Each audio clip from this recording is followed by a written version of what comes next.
তাদের ইস্তেমার পায়তারা করা হয়। বাংলাদেশের সমস্ত মুসলমান এর তাপ পাওয়া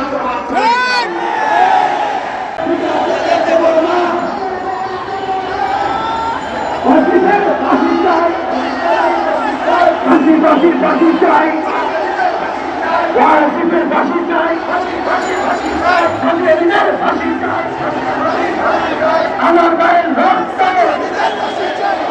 আমার গায়ের রক্ত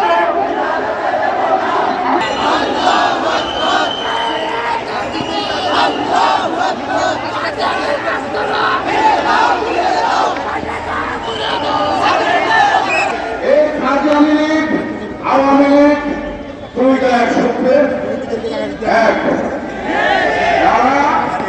বিগত বছরগুলোতে আওয়ামী লীগের গাড়ি হয়ে বাংলাদেশে এই তাবলীগের মধ্যে অশান্তি সৃষ্টি করেছে।